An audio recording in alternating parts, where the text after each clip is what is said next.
Boa noite, pessoal, tudo bem? Vamos começar a nossa live. Hoje vai ser uma live repleta de novidades. A gente vai falar sobre a atualização da diretriz brasileira de C, que saiu agora, semana passada. Então, muita coisa nova. Vou dar um tempinho para o pessoal entrar. Hoje, como eu já dei um spoiler aí nos stories, a gente vai ter uma presença ilustre aí no final da live para discutir com a gente, que foi um dos autores da diretriz. Boa noite, Alessandra, tudo bem? Que vai ser o Jefferson Vieira. Então, Jefferson é um dos colaboradores do site, ficou uns 2 anos lá em Harvard, só com gente top na equipe de transplante, e ele participou da diretriz. Então ele vai ajudar a gente a discutir aí o que a gente achou da diretriz, o que vai aplicar na prática. Eu vou dar primeiro uma passada geral em todas as informações da diretriz, e depois eu chamo ele para participar com a gente. Beleza? Então, hoje vai ser um pouco diferente, eu não vou ficar discutindo o caso clínico, eu vou passar ponto por ponto o que a gente tem de novidade da diretriz, né?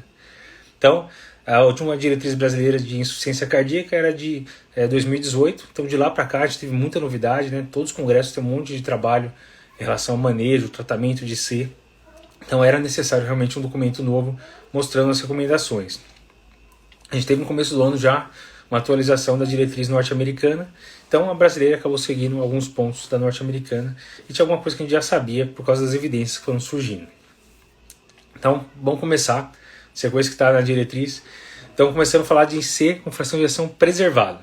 Então, em C com fração de ejeção preservada, muita gente ainda fica batendo a cabeça para tentar fechar o diagnóstico, e eles tentaram ajudar a gente a conseguir fechar o diagnóstico com essa diretriz nova.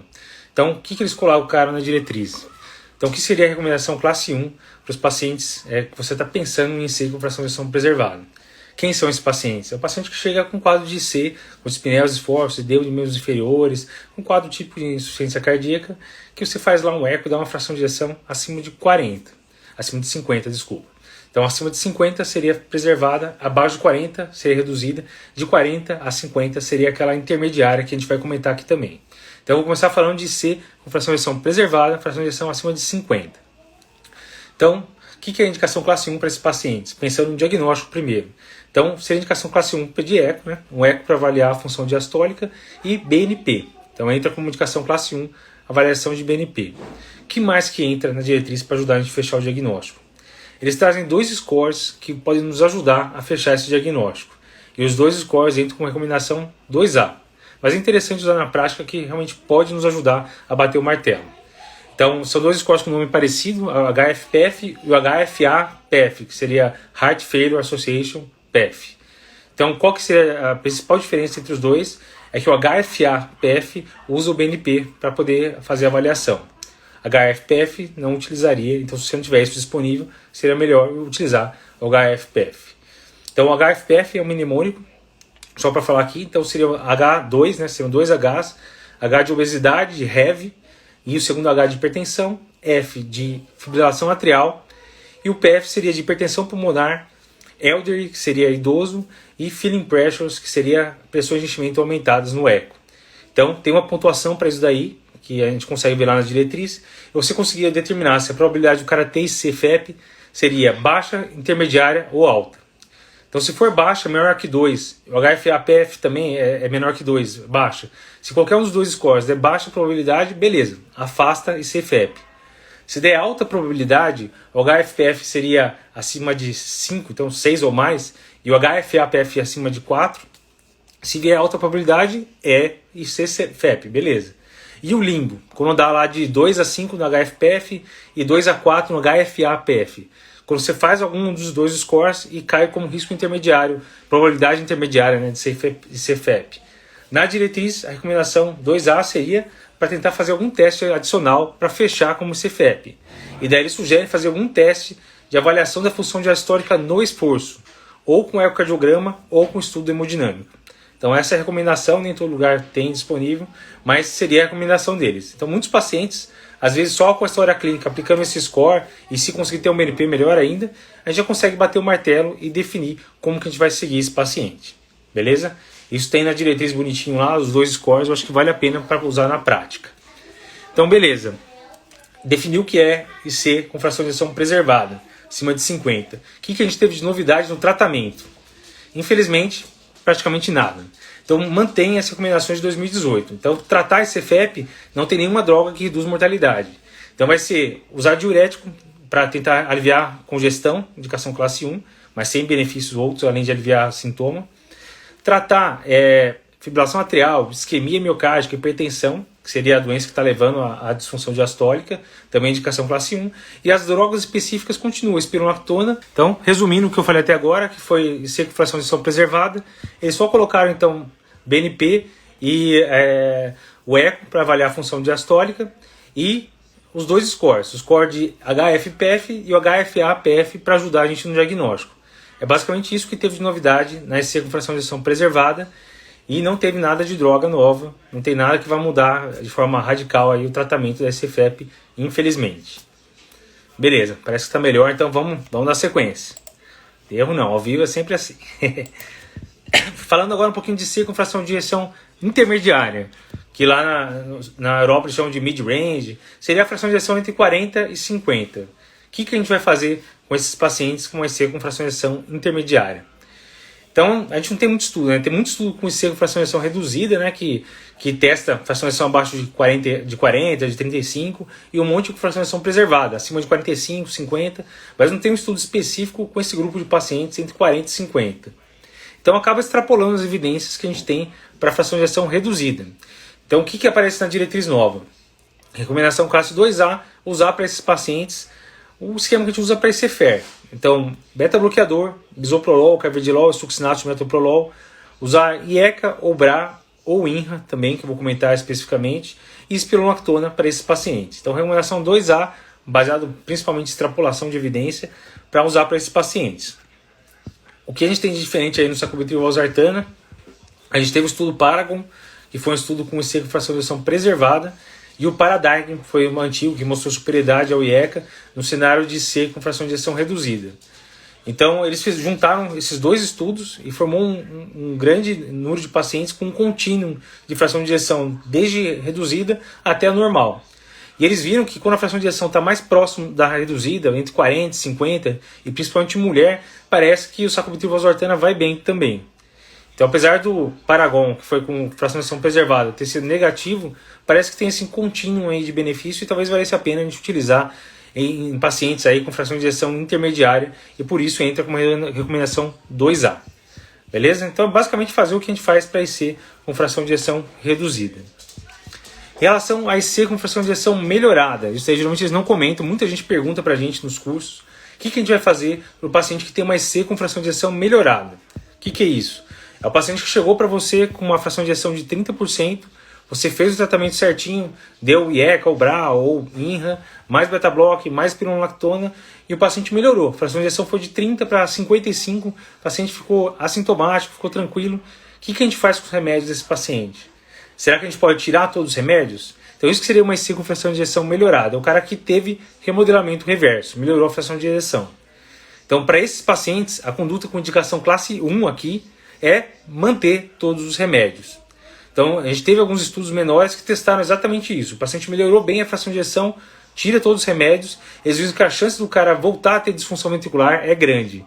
Então, o recado é esse. O paciente estava lá com fração de ejeção reduzida.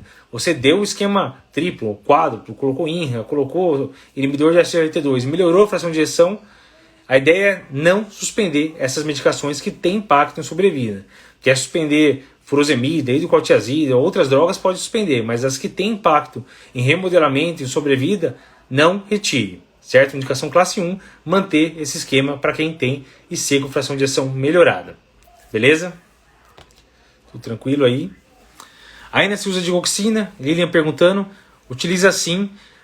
O fluxograma, eu vou falar um pouquinho melhor da IC com fração de ejeção reduzida, mas continua ainda lá no fluxograma geral do tratamento da IC com fração de ejeção reduzida, com indicação 2A associada a digoxina para quem já está usando todo o resto e continua assintomático, baseado no estudo DIG, que seria para reduzir a hospitalização.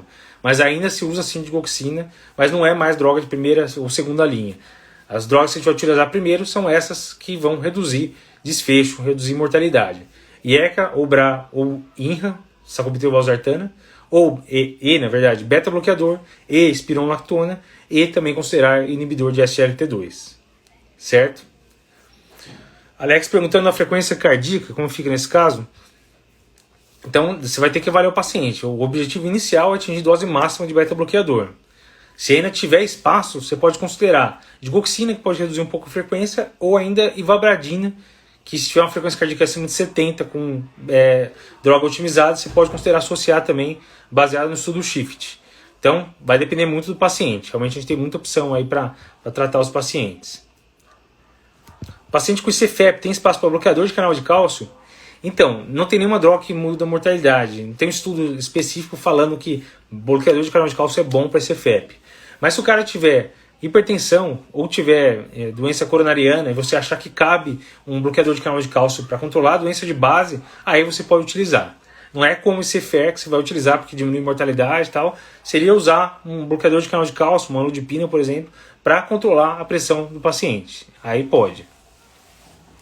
Por que espironolactona e não hidrocortiazida? Então, a espironolactona não é simplesmente um diurético, né? Espironolactona, na verdade, é uma droga que tem uma ação hormonal e tem uma ação fundamental nos pacientes com IC por poder promover esse remodelamento reverso, diminuir fibrose, diminuir a chance de arritmia. Então, ela é uma droga muito mais importante por esses mecanismos que ela tem de melhorar a função miocárdica do que até pelo efeito diurético dela. Hidrocortiazida a gente vai utilizar em exceção no paciente com IC. É mais para o cara que está com uma hipervolemia refratária. Não tem nenhum benefício a mais. Para IC, fração de injeção reduzida, é a espironolactona por todos esses outros mecanismos que ela tem no remodelamento. Certo?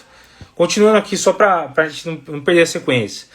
Outra novidade que eles trouxeram na diretriz foi em relação ao telemonitoramento na IC. Então, basicamente, a gente está em um momento de pandemia, cada vez é mais difícil os pacientes irem no médico, então eles só reforçam que vale a pena, uma indicação 2A, mas que vale a pena seguir esses pacientes à distância, se possível. Então, se conseguir controlar peso, controlar o quanto tem de ingestão hídrica, etc., aí a gente pode considerar seguir esses pacientes à distância, já que ele não vai poder ir no serviço, por exemplo. Se puder ir no serviço, obviamente melhor, mas não deixe um paciente desassistido. Esse é o recado principal. Se precisar, faça um suporte à distância. Elisa perguntando, pai, desculpa, a gente não vai poder discutir com detalhes aqui porque perde o foco da nossa discussão. Se você mandar mensagem lá no particular, depois a gente pode conversar. Tá bom? Paula falando da dose de espironolactona. Então a dose de espironolactona a gente pode utilizar, geralmente para IC a gente utiliza de 25 a 50 miligramas por dia, certo? Essas foram as doses testadas nos estudos de IC. Em relação à intervenção, saiu isso também na diretriz norte-americana e está agora também na diretriz brasileira em relação ao MitraClip. Então, o MitraClip é uma intervenção percutânea que você vai clipar basicamente a válvula mitral, que está com insuficiência mitral importante, para tentar deixar mais juntas as cúspides e diminuir a regurgitação mitral. Então, a gente tivemos alguns estudos que testaram isso, né? Principalmente o estudo COAPT, que mostrou que vale a pena sim indicar MitraClip para insuficiência mitral secundária IC. Então, os pacientes que dilatam muito o ventrículo, eles vão dilatar, acabam dilatando o anel mitral e acabam tendo regurgitação. Qual que é o cuidado que a gente tem que ter em relação ao MitraClip? A gente não deve indicar MitraClip para o cara que tem uma insuficiência mitral grave e não está tratando direito. Tem muita coisa para otimizar. Por quê? Se a gente otimizar o tratamento desse paciente, muitas vezes a gente tem um remodelamento reverso, vai diminuir o tamanho do coração e pode reduzir a regurgitação mitral. Então, onde que se encaixa o MitraClip? Quando a gente já está com dose máxima das medicações que a gente pode utilizar. Então a gente otimizou o máximo que dá nossas medicações e daí sim a gente pode considerar o MitraClip se o cara continuar com uma insuficiência mitral importante e continuar assintomático. Então é sempre depois que otimizou tudo. Não conseguiu remodelar, não teve melhora do tamanho de cavidade, aí você pode pensar no MitraClip com uma indicação 2A. Beleza? Em relação à ablação de FA, mais ou menos o esquema que a gente já utilizava, né? Paciente que tem sintoma refratário, tentando utilizar antiarrítmicos para poder manter o ritmo, ou então que são intolerantes, que não conseguem usar nenhum antiarrítmico, pode considerar ablação de FA. E pacientes que têm um ataque de cardiomiopatia, então paciente que tem lá uma fração de ejeção normal, entra em FA e diminui a fração de ejeção, a ablação é uma opção interessante também para tentar reverter o ritmo e tentar normalizar a fração de ejeção desse paciente. Então são basicamente essas recomendações principais. Deixa eu ver aqui, o Alex está perguntando em relação à ivabradina, como sacubitril valsartana. A gente pode utilizar junto, mas o mais importante é sacubitril valsartana e ivabradina não mostrou redução de mortalidade, mostrou redução de hospitalização no estudo SHIFT. Então a prioridade é sacubitril valsartana. quando está falando entre essas duas. O Fábio está perguntando em relação à hipotensão com sacubitril. Pode retirar outras drogas, mas outras drogas que não têm impacto na sobrevida. Então o que você vai retirar aqui? Você vai retirar diurético, ele vai ter um efeito natriurético também, então pode tirar furosemida, tira hidrocortiazida. Paciente com IC às vezes está usando amlodipina, não deve utilizar. Tira tudo que pode para poder usar o sacubitril valsartana. Não vai tirar beta-block, espironolactona, que também tem um efeito importantíssimo. Então, se a pressão permitir, é interessante usar sacubitril valsartana. Se não permitir, pode tentar usar BRA ou IECA, certo? Então depende do perfil do paciente. Mas essas drogas são todas importantes, né? Ressincronização, terapia de ressincronização cardíaca. Então ainda entra com uma indicação classe 1, na verdade, quando você já está com tudo otimizado. IECA mais BRA, mais sacubitril valsartana, mais beta-block, mais espironolactona, você otimizou tudo. Se der inibidor de SGLT2 e o cara continua sintomático e principalmente tem um BRE com QRS acima de 150. Esse é o perfil ideal para indicar terapia de ressincronização. Então ainda cabe indicação classe 1 para esse perfil de pacientes. Deixa eu ver aqui se tem mais alguma coisa. Paciente com internações frequentes com CFR estável com digoxina no momento, se pode tentar o início de beta-bloqueador. O ideal é que o beta-bloqueador venha antes da digoxina. Beta-bloqueador é mais importante, tem mais impacto em desfecho de insuficiência cardíaca do que digoxina. Então, se for para escolher um dos dois, é primeiro beta-bloqueador, se der digoxina. E aí tem que ver, obviamente, questão de hipotensão, se for muito hipotensão, às vezes tentar usar bisoprolol noturno, daí você tem que tentar ver. Se não está dando por impressão, só sobra digoxina, paciência. Mas a prioridade entre beta-block e digoxina é beta-bloqueador. Beleza? Quinto semestre já entendo, boa, sempre bom saber. CDI também continua no fluxograma. Paciente isquêmico, principalmente indicação classe 1, não isquêmico, seria uma indicação 2A, geralmente com a fração de ejeção mais baixa, né? Abaixo de 30% a 35%. Bom, continuando aqui da diretriz, o que tem de novidade? Sobre Covid, tinha que ter alguma coisa de Covid, né? Então a recomendação é basicamente, o paciente internou com uma IC descompensada, sempre lembre de Covid. Então, para todo mundo que interna com IC descompensada, lembre sempre de pedir um PCR para Covid para ver se não é essa causa de descompensação. Primeiro ponto. Segundo ponto, o paciente internou com Covid e utiliza IECA, BRA ou INRA, sacubitril valsartana, tem recomendação Brace Corona para a gente não suspender essas drogas. Então continua com essas drogas, mesmo para o paciente internado. Obviamente se não estiver chocado, mas se não tiver outra contraindicação, continue com essas drogas vasodilatadoras que são fundamentais para EC. Deixa eu ver o que tem mais de perguntas aqui. Quanto tempo será a resposta para o remodelamento reverso? Geralmente a gente dá 3 a 6 meses, até 6 meses para a gente ter uma resposta boa. Mas às vezes pode vir mais tardio. Já tive paciente aí com 2 anos que não remodelava e trocamos para sacubitril valsartana em 6 meses remodelou. Então não dá para saber realmente quem vai remodelar. Em geral, clinicamente a gente vai percebendo, o paciente vai ficando mais hipertenso, etc. Deixa eu ver. Rafa Brito, a cada exacerbação da IC com fração de ejeção reduzida, é bom fazer um eco na alta? Não necessariamente, depende da situação do paciente. Então, internou com uma IC descompensada, se possível seria legal fazer um eco para ver se não teve nada a ver com a causa de descompensação. Piorou a função ventricular, tem uma alteração de cinética nova, se puder é sempre bom fazer. Mas não seria obrigatório. Na internação é interessante pensando na causa, não pré-alta. Levosimedan versus Dobuta em C. Eu vou comentar um pouquinho mais para frente da parte de paliativos. Mas Dobuta é o que a gente utiliza mais por aqui. Levosimedan seria uma outra opção interessante. Que mais aqui? Furosemida com dose adequada. Então, a furosemida, a tendência... O sacubitril valsartana tem um efeito diurético também, tem um efeito de natriurese. Inibidor de SGLT2 também tem efeito de diurético. Então, a tendência é cada vez mais a gente precisar de furosemida. Quando a gente consegue otimizar essas outras drogas, a gente vai precisando cada vez menos de furosemida. E a gente pode deixar sem furosemida, não é necessário. A furosemida a gente vai utilizar basicamente para controle de congestão. Se o paciente não está congesto, sem utilizar a furosemida, não precisa iniciar. Então não tem uma dose certa de furosemida. É o necessário para poder tirar a congestão. Melhor cenário para levosimedan. Melhor cenário, em teoria, seria o cara que chega com IC descompensada utilizando beta-bloqueador. Porque daí não teria muito sentido usar dobutamina, porque vai ser um beta-adrenérgico num cara que está beta-bloqueado. Então o ideal aí seria utilizar levosimedan ou milrinone. mas nem sempre a pressão permite, porque os dois são mais hipotensores e nem sempre tem disponível. O cenário ideal seria esse. E o Jardiance, Paulo perguntando, que seria a empaglifosina.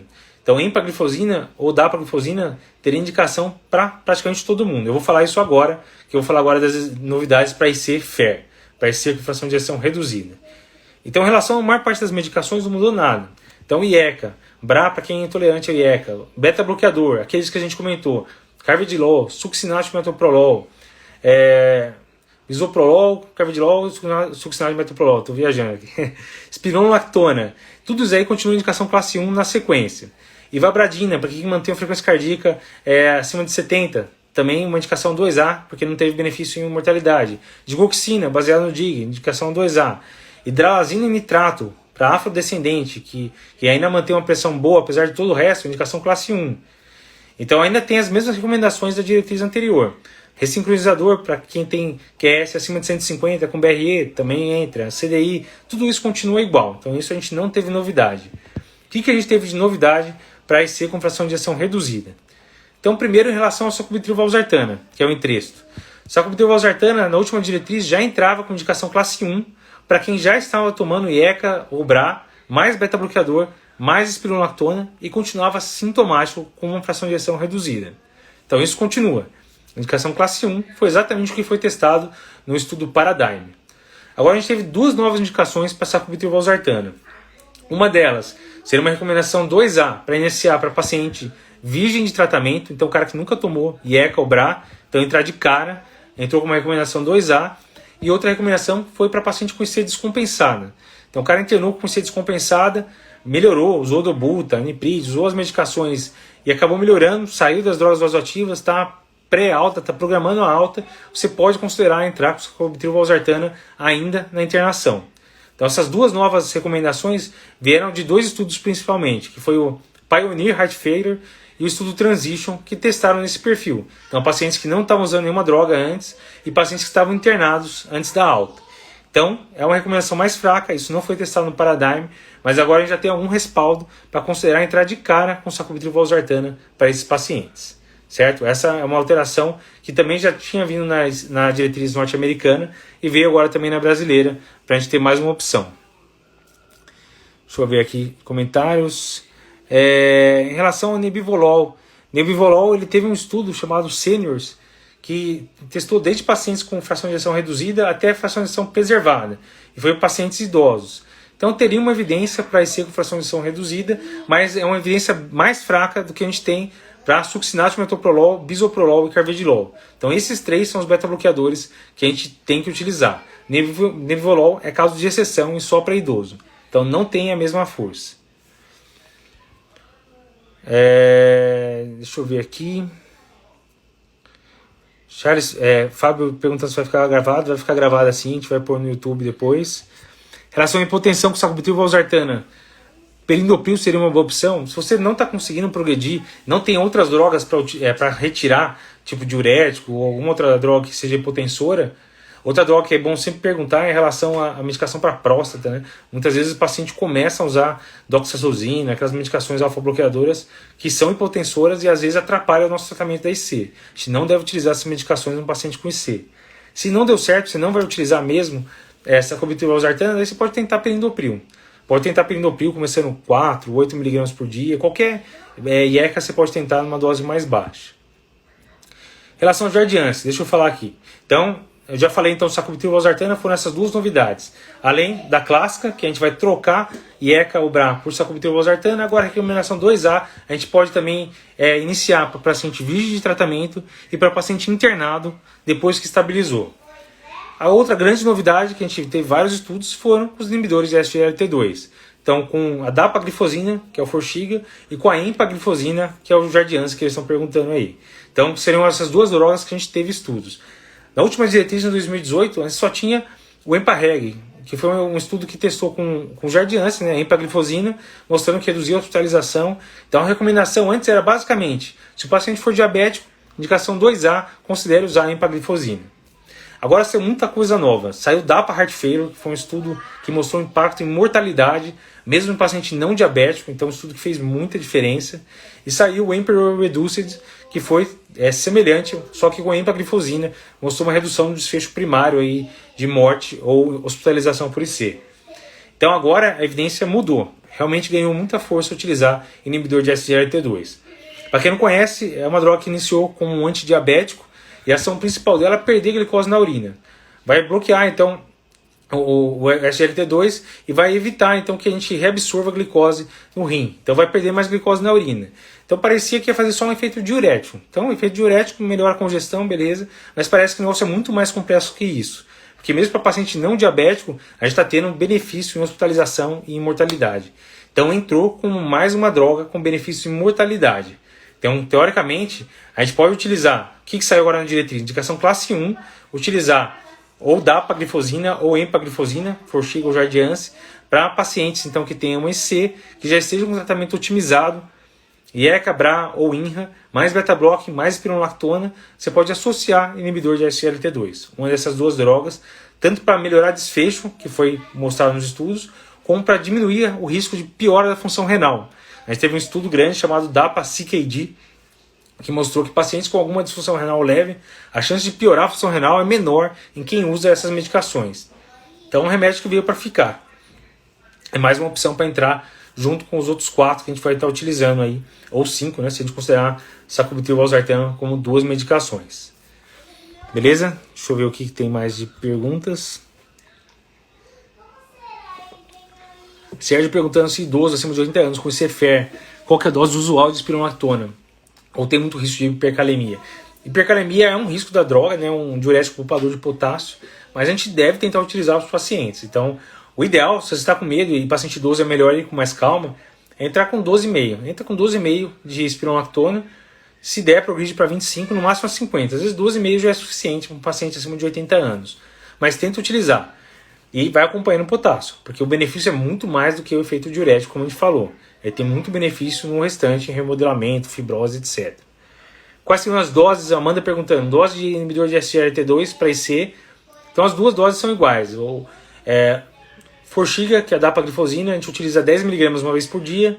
O Jardiance a gente tem de 10 e 25mg quando vai tratar diabetes. Mas os estudos para pacientes com IC utilizou 10mg. Então os dois vai ser 10mg. 10mg uma vez por dia de dapaglifosina ou empaglifosina. Fica mais fácil. Em relação à suplementação de ferro, o pessoal já leu a diretriz, está dando spoiler toda hora aí, cardiológico, beleza. Eu vou falar já já. Vou até pular aqui para mostrar. Então, outras coisas que eles falam de comorbidade na diretriz é exatamente em relação à deficiência de ferro. Então, eles já tinham uma evidência para utilizar carboximaltose férrica, que é o ferro inject, para pacientes que tinham deficiência de ferro em C. Então, paciente, independente de ter anemia, mas o cara tem uma ferritina abaixo de 100, ou entre 100 e 299, com uma saturação de transferrina abaixo de 20, é critério para receber ferro inject, receber a carboximaltose férrica. Endovenoso. Essa é a medicação que foi provada, a gente não deve utilizar noripurum, qualquer outra droga, essa que foi provada. Então, teria que usar o ferro inject mesmo. O que saiu de novo nessa diretriz? Essa recomendação a gente já tinha da diretriz de 2018. O que saiu de novo agora é que em pacientes com IC descompensada, paciente internou com IC descompensada, e você viu que tem lá deficiência de ferro, depois que estabilizar o paciente, sair droga vasoativa, sair vasodilatador endovenoso, etc., você pode também considerar administrar ferro para tentar reduzir desfechos. Não reduz mortalidade, mas pode reduzir readmissão hospitalar.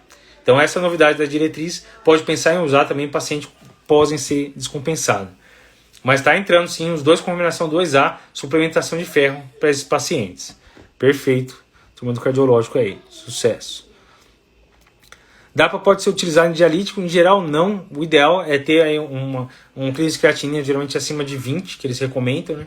Para ter um benefício. Então, o que saiu em relação a comorbidades também, na diretriz nova. Disfunção renal. Se o cara tem uma disfunção renal leve, mas uma taxa de filtração glomerular acima de 20, a gente pode considerar DAPA ou empaglifosina para diminuir desfecho renal. Então, geralmente, acima de 20, pelo menos, a gente pode utilizar. Então, abaixo de 30, está perguntando, geralmente tem que ser acima de 20. Beleza. Então, dando sequência, o que a gente tem mais aqui? Vamos ver. Então, já falou do ferro. Biomarcadores, o que tem novidade?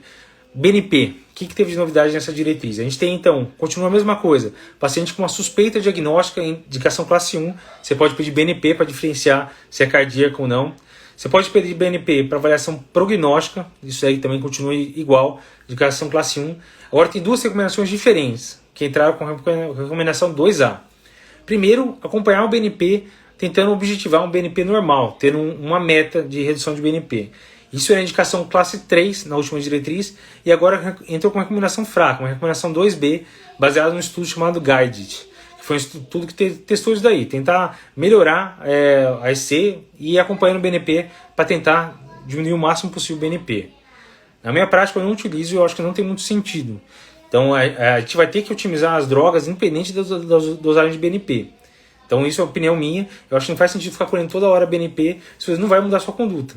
Você está com a dose inicial de beta-block, você vai dobrar de novo beta-block, você vai aumentar a dose de ECA, vai trocar sacubitril/valsartana, você vai tomar todas essas condutas independente do BNP. Então, daí não deu para engolir direito não, mas tem uma evidência fraca e entrou como 2B.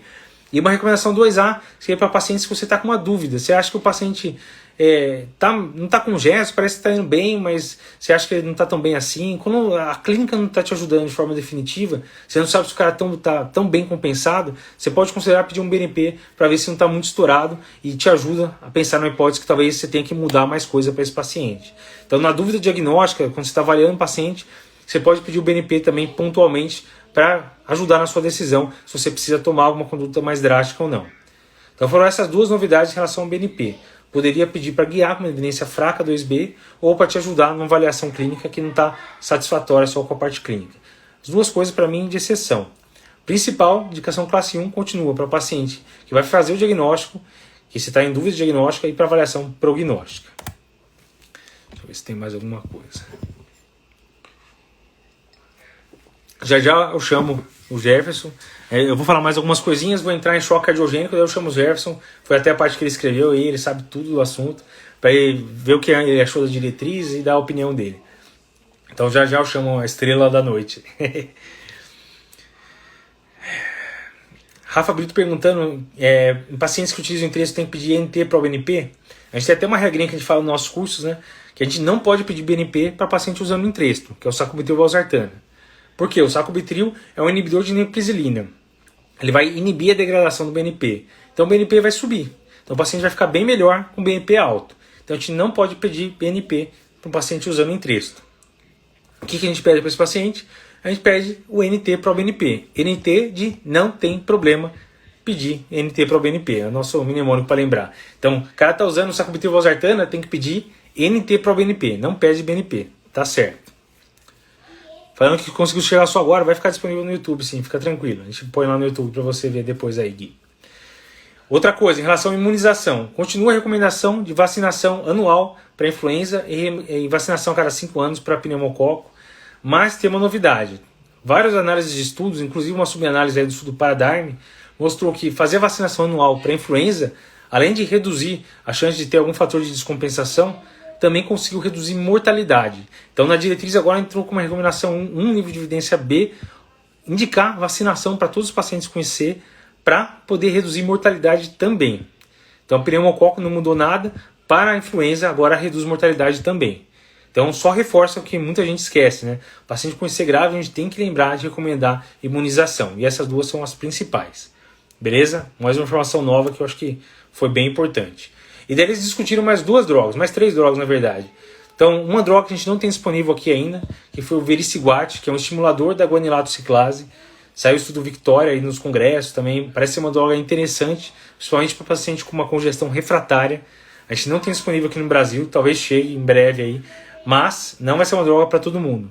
Não teve benefício em mortalidade, é mais uma droga para usar para o paciente com IC, então vai ser uma droga para usar depois que você usou sacubitril/valsartana, beta-block, spironolactona, SGLT2, então várias outras drogas antes. Mas para paciente refratário pode ser um braço interessante. Então vericiguat é uma droga que pode vir.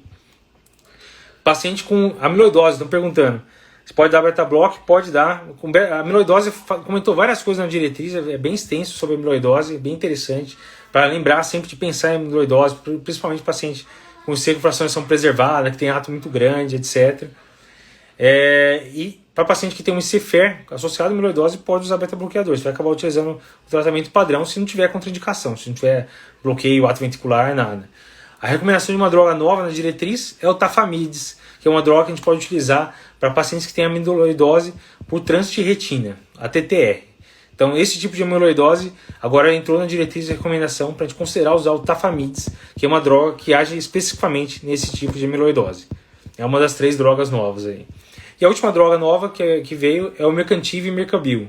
Então, é uma droga que a gente até cobriu no congresso que lançou o Galact, né, que foi o estudo dele, que é um ativador seletivo da miosina cardíaca. Então, é um mecanismo interessante, não vai ter um mecanismo hemodinâmico de baixar pressão, etc. E, da mesma forma, não teve redução de mortalidade, melhorou alguns desfechos. Então, não vai ser uma droga para todo mundo, mas pode ser mais uma droga aí no arsenal terapêutico para quem está refratário, quem usou tudo e não está melhorando, uma droga mais para ajudar.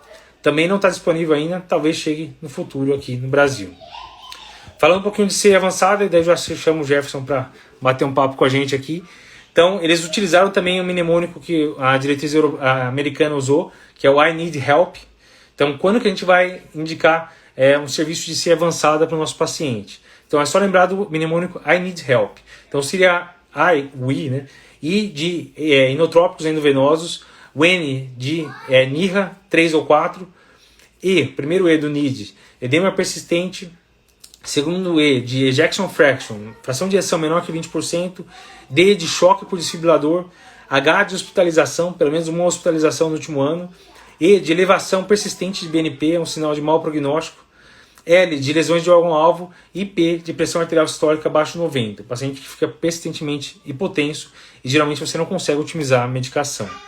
Então, esse I Need Help, se tiver um desses, teoricamente você já tem que pensar em mandar para um centro especializado para ver se não tem indicação de transplante ou algo mais.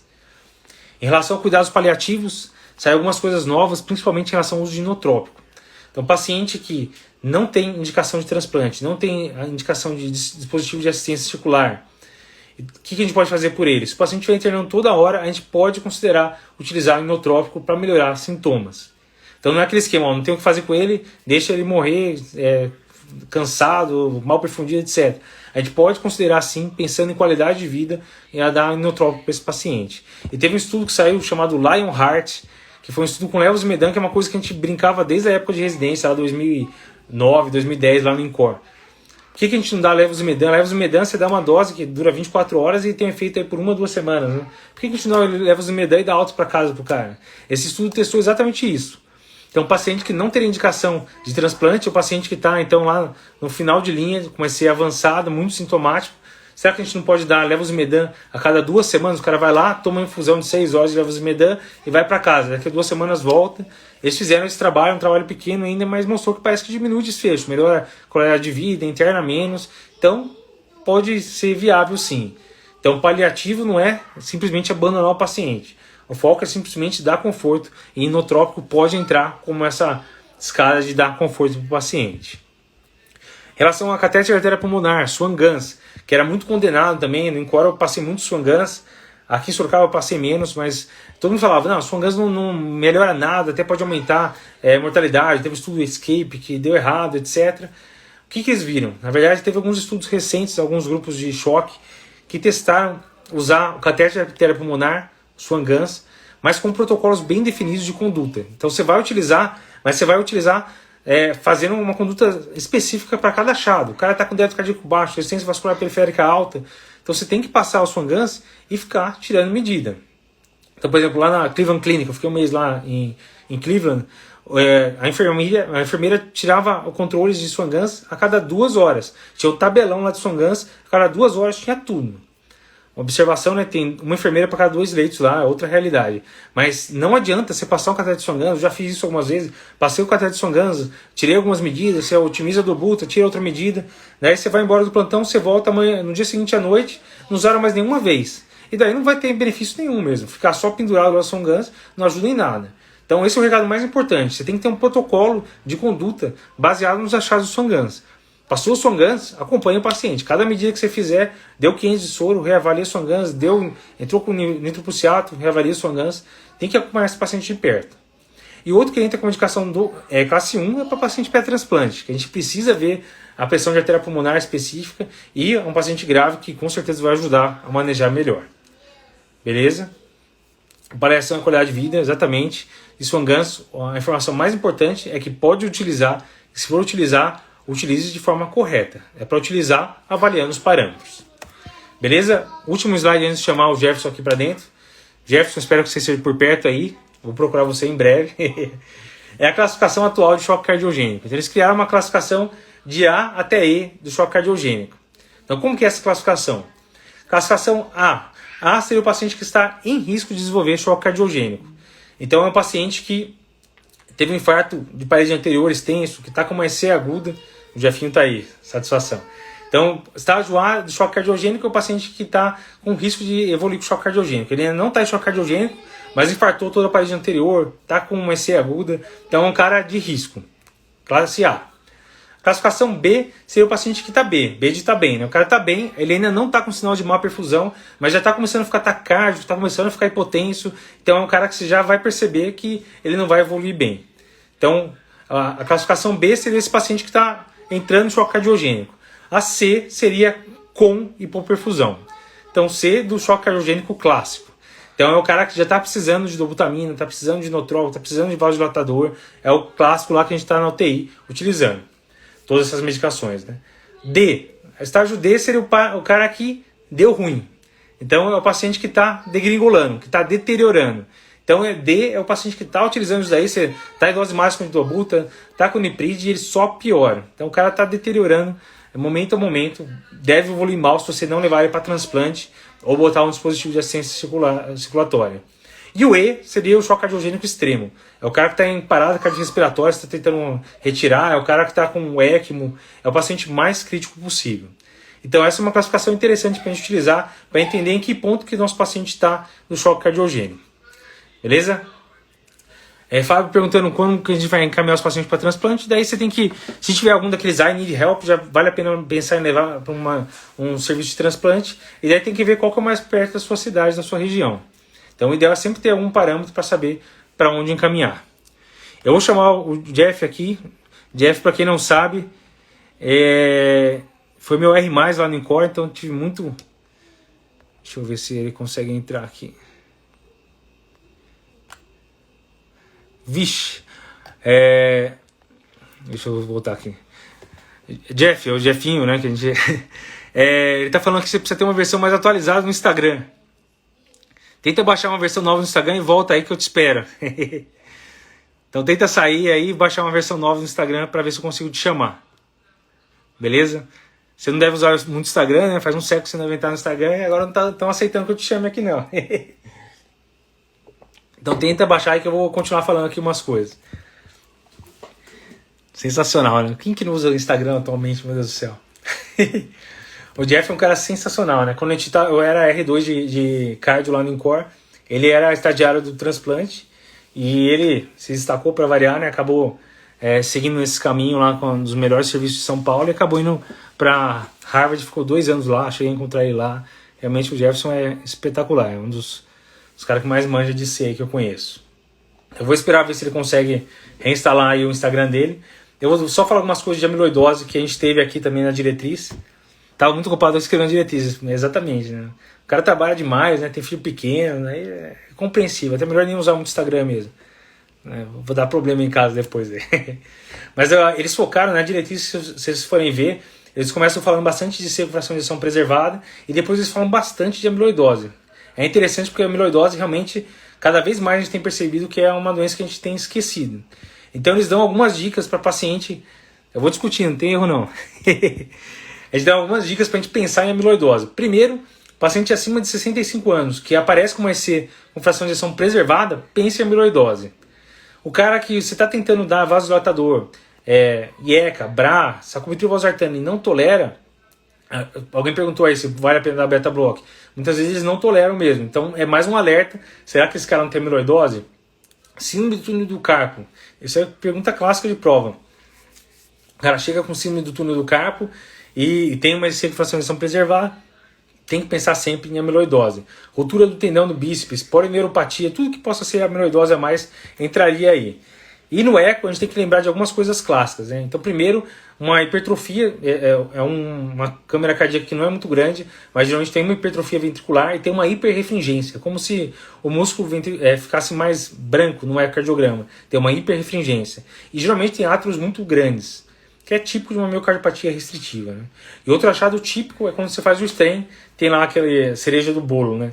Então tem uma área aí que mantém a contratilidade bem na região apical quando você avalia o strain. O pessoal falando aqui, HVE é mal explicada, pensar em amiloidose, com certeza. Então, por que o cara vai ter um HVE? O cara tem uma estenose aórtica crítica, que pode justificar, ou o cara é hipertenso e não controlou direito, pode ser por isso. Mas não tem nada disso. Pense em amiloidose. Muitas vezes a gente acaba passando um batido diagnóstico e a gente não faz um diagnóstico, a gente não trata. Então, o que a gente precisa fazer para um paciente com suspeita de amiloidose? O primeiro passo, então, paciente com suspeita de amiloidose, a gente tem que pensar nos dois tipos principais, que seria de cadeias leves, a forma AL, e a forma ATTR, que seria de trânsito de retina. Para investigar a forma AL, geralmente a gente pede cadeia leve de imunoglobulina. Então a gente pode pedir fixação sérica de urina, tentar achar a cadeia leve para ver se a gente fecha com esse diagnóstico. Se estiver sugerindo, o ideal é caminhar para alguma biópsia de tecido para ver se realmente é amiloidose. A forma ATTR, que é de trânsito de retina, aí a gente consegue fazer o diagnóstico com o resto da clínica, tentando usar uma cintilografia cardíaca marcada com tecnésio. Geralmente a captação vem igual ou até maior que a captação óssea. Então, geralmente você não precisa partir para biópsia, só fazer uma cintilografia com o resto da história sugestiva, a gente já pode pensar em amiloidose por ATTR. Deixa eu ver aqui que eu acho que o Jeff voltou. Vamos ver se dá certo agora. Vou testar, acho que agora tá indo, né? Não deu nenhum aviso aqui pra mim. Vou dar um tempinho pra ver se ele quer conversar com a gente. Mas o cara estrela é difícil mesmo, né? Vamos ver, eu convidei aqui. Acho que eu só preciso que ele aceite. Satisfação. Agora eu preciso baixar aqui. Grande, Jefinho. Figueiredo. Satisfação, uma honra tê-lo aqui. Eu achei que não ia dar certo aqui esse negócio. E aí? Tudo em paz? Cara, então, acho que, para quem não me conhece, meu nome é Jefferson, eu trabalho com insuficiência cardíaca, eu tenho o orgulho de fazer parte do Papers quase desde o começo, né? Tirando o trio original, eu acho que eu fui um dos primeiros colaboradores a entrar. Viveu o começo de tudo, né? Tudo mato, como dizem os residentes lá. E, cara, é um grande prazer estar aqui. Você sabe que eu tenho aversão a lives e a exposição pública e tal. Meu negócio é ficar atrás do teclado, escrevendo artigo, postagens e diretrizes e tal.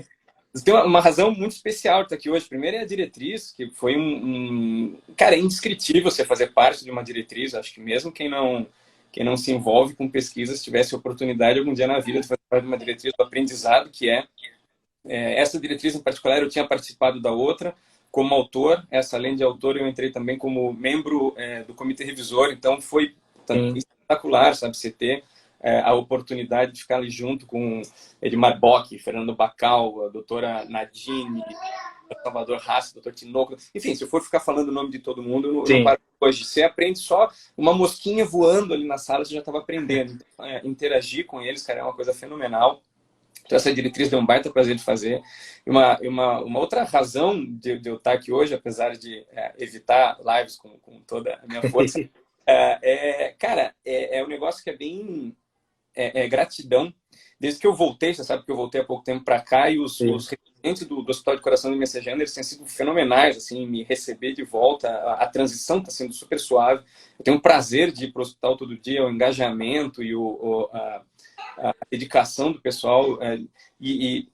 O Messejana representa um microcosmo de Brasil, né, cara? Essa turma tá tendo que enfrentar, eles estão fazendo residência de cardio, isso vale para os alunos de medicina também, tendo que lidar com as demandas do Covid. Então, eles têm que se dividir entre estudar cardio e aprender cardio, que é isso que eles estão investindo na formação, e ao mesmo tempo tem que ficar lidando lá na linha de frente do Covid. Então, a gente sabe, a gente vê o quão tenso tem sido a situação para eles.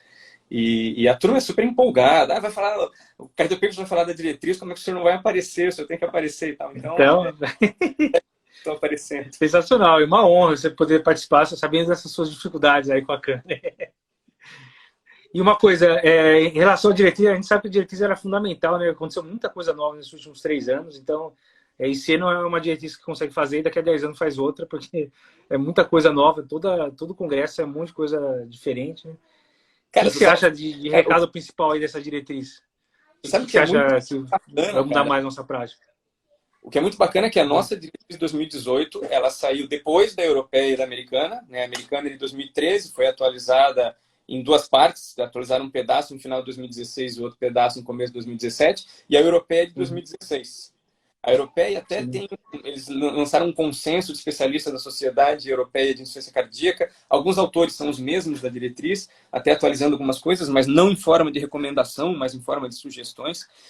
E apesar da nossa diretriz brasileira ter sido lançada depois da deles, de 2018 para cá já apareceu tanta coisa nova, ou suficientemente um volume de novidade que motivou essa nossa atualização da diretriz de 2018. Então, a diretriz que essa atualização que a gente lançou agora, ela serviu justamente para abordar uma série de assuntos que você já apresentou para a turma aqui, que tinham ficado de fora, a amiloidose, tafamides, né, a americana. Sim. E a europeia não falam porque não tinha o ATTRACT. O ATTRACT foi o estudo que saiu, que mostrou o benefício da tafamides, e a gente acabou incorporando.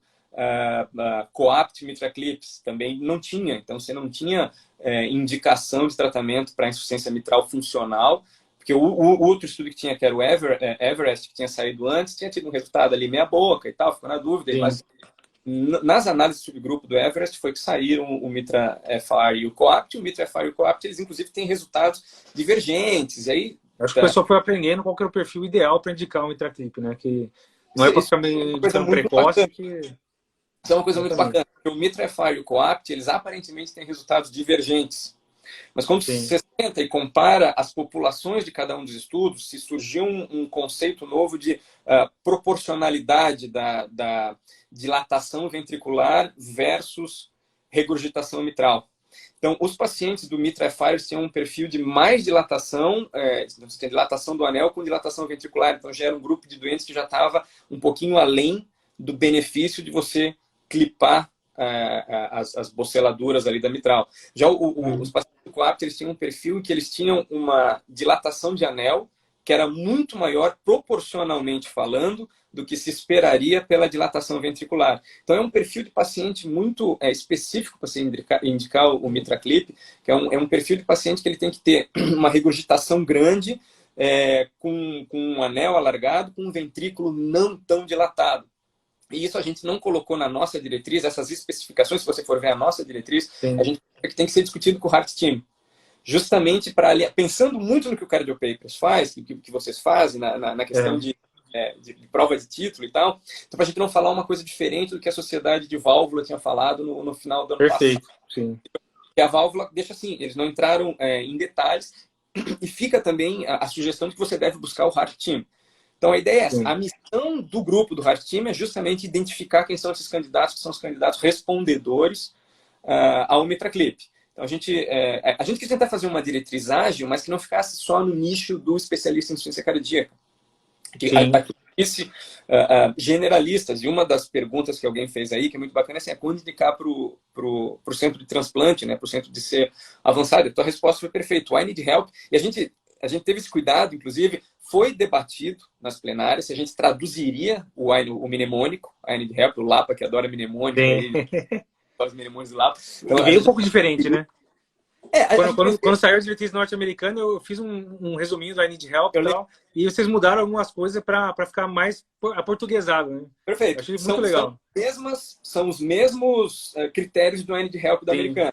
A gente só mudou a ordem para poder respeitar as letras. Então, no final é o mesmo. A gente chegou a discutir IC avançada com um mnemônico. Eu não lembro qual foi o outro que a gente pensou que daí ficaria ajuda, ou qualquer coisa, ajude-me, uma coisa assim, que aí ficaria um negócio brasileiro. Só que daí eu acho que perderia o impacto. O I need help, ele é fenomenal, cara, porque ele mostra que você está precisando de ajuda e daí diz cada um dos critérios que você pensaria para poder encaminhar esse seu paciente para um centro especializado.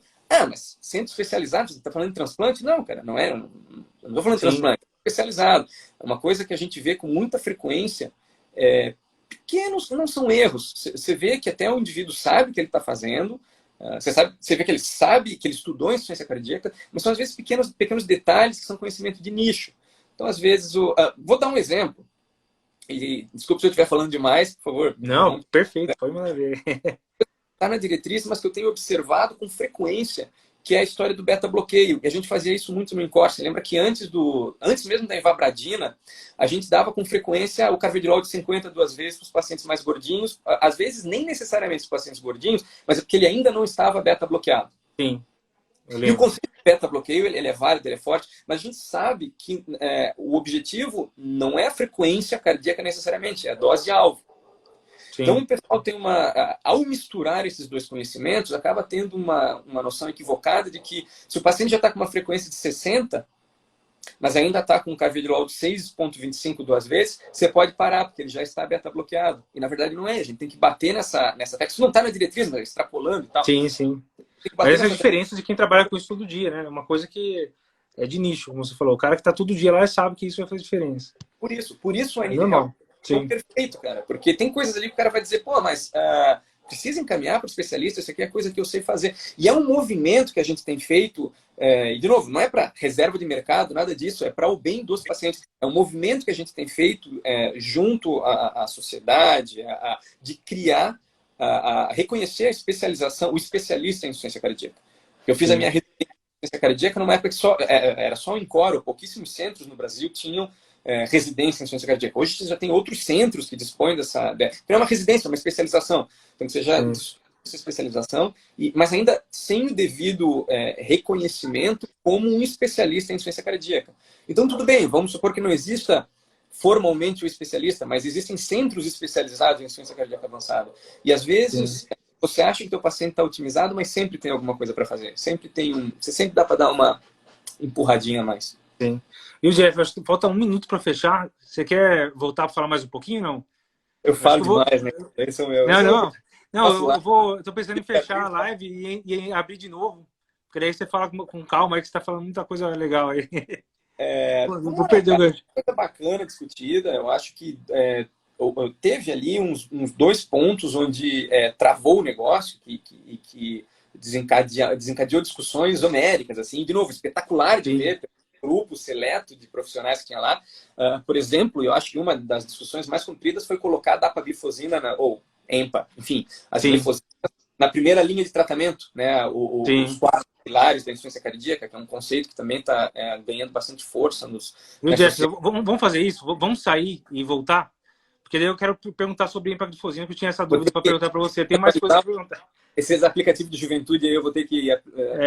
Então eu vou fechar tudo, eu abro a live de novo e te convido de novo, porque senão vai cair no meio da conversa e daí vai rolar. Então voltem aqui com a gente, hein, pessoal.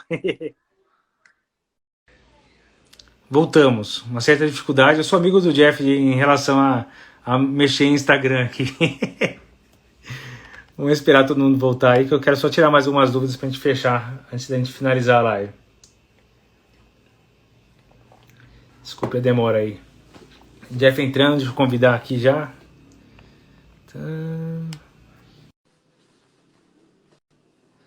Tem tanto recurso essa desgraça no Instagram aqui que só aparecia fotinha, desenho pra mim.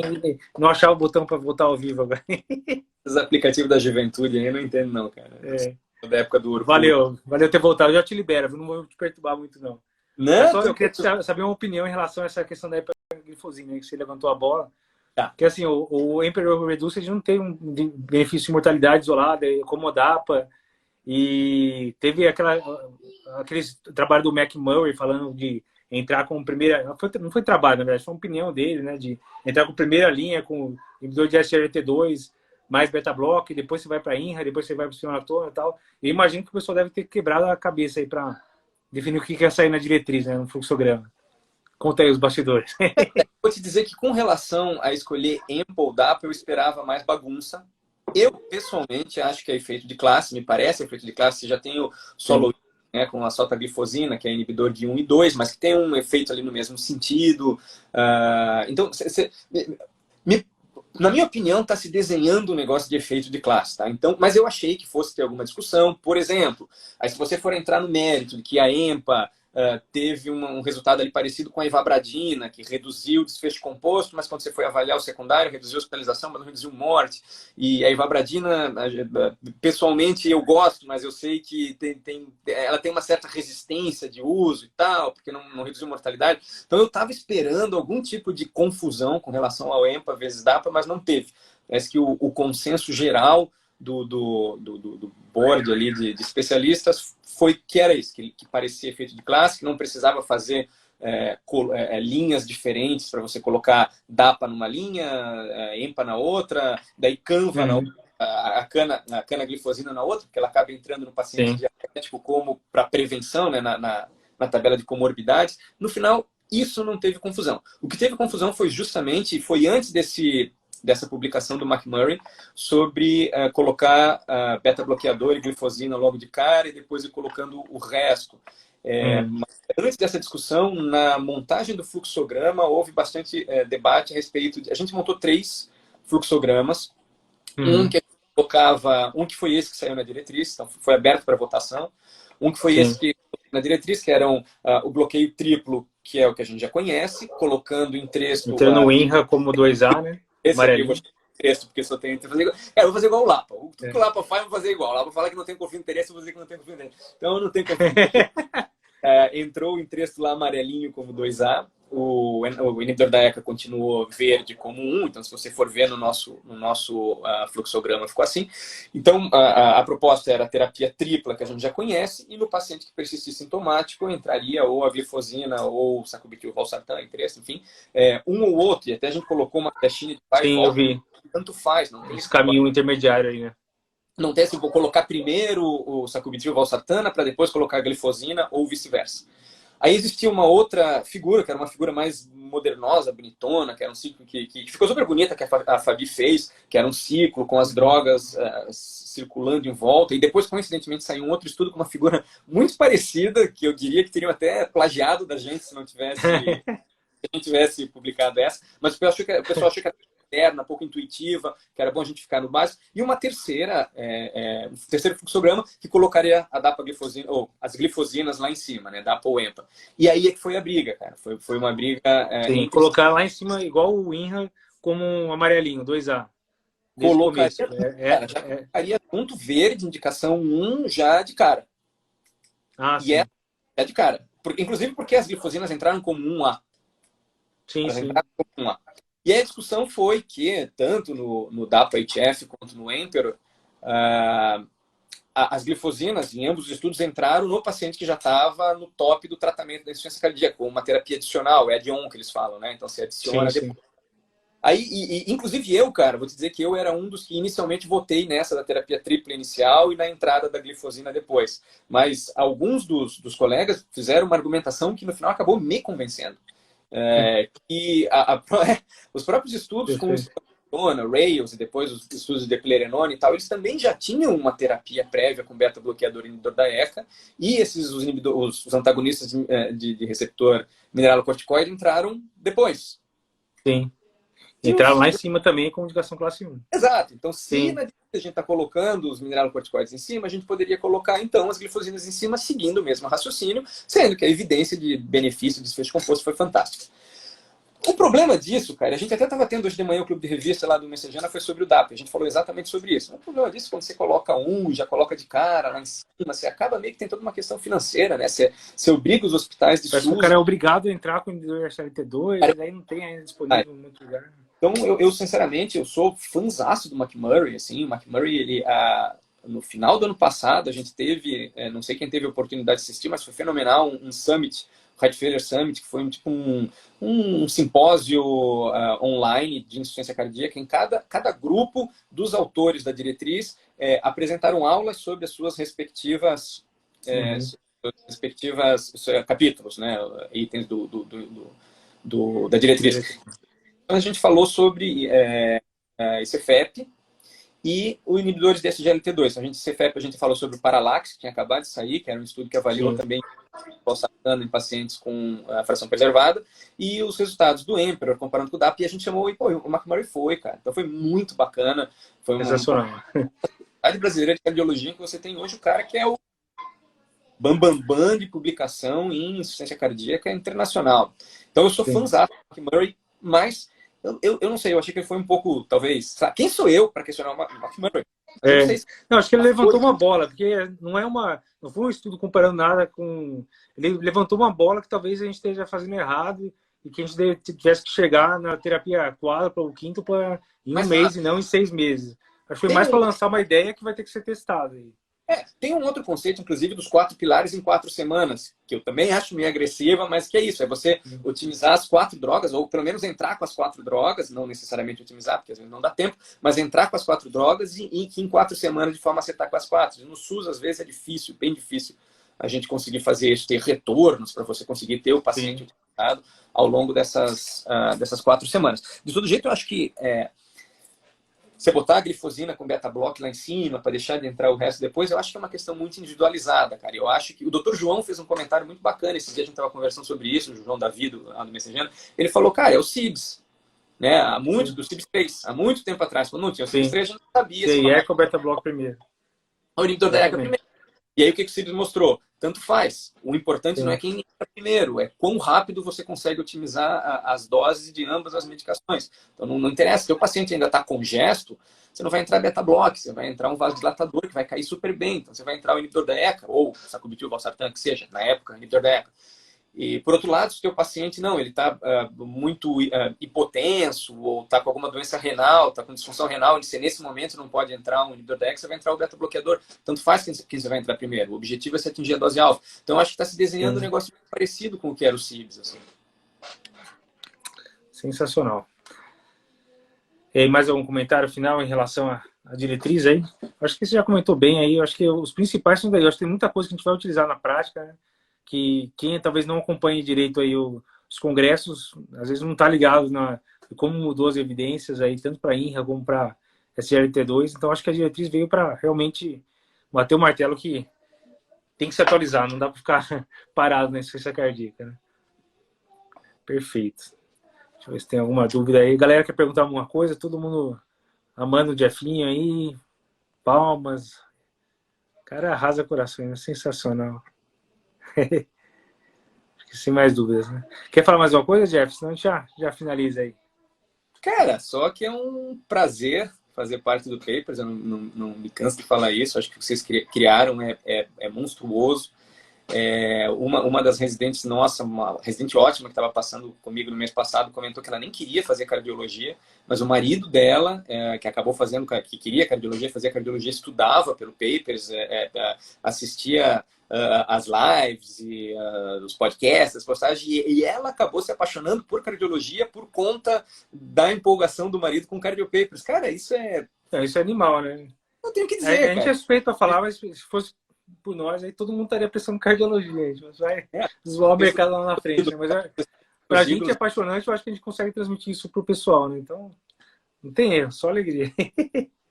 E obrigado mesmo por ter participado, que eu sei que é uma guerra para você ir entrar, sofreu para entrar, mas você acrescentou muito os bastidores que a gente não conhece. Né? Uma coisa é ler a diretriz e passar aqui, outra coisa é discutir lá todos os passos, é outro patamar realmente. Sensacional. Então acho que a gente vai finalizando aqui. Quer falar mais alguma coisa? Pode finalizar? Cara, é isso. Se aparecer dúvida, vocês podem mandar.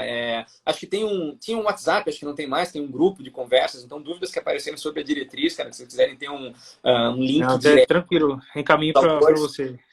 Manda para o Figuinha. Vamos direto na fonte.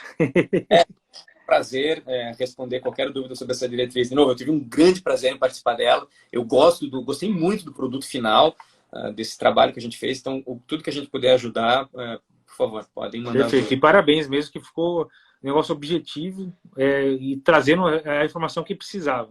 Sem enrolação, sem 300 páginas, igual algumas diretrizes. Fabi, você conhece a Fabi? A Fabi é rainha. Então, a Fabi é demais também. Né? Põe a mão, vira ouro. Então, é isso aí. Sucesso. Beleza, então, pessoal, a gente vai finalizando aí. Vai dando as novidades, a gente vai estar cheio de live aí, vai ter congresso, vai ter muita coisa aí para a gente discutir nas próximas semanas aí. Vocês vão cansar de ver a gente por aqui. Valeu, Jefinho, mais uma vez. Vou fechando aqui, então. Boa noite, todo mundo.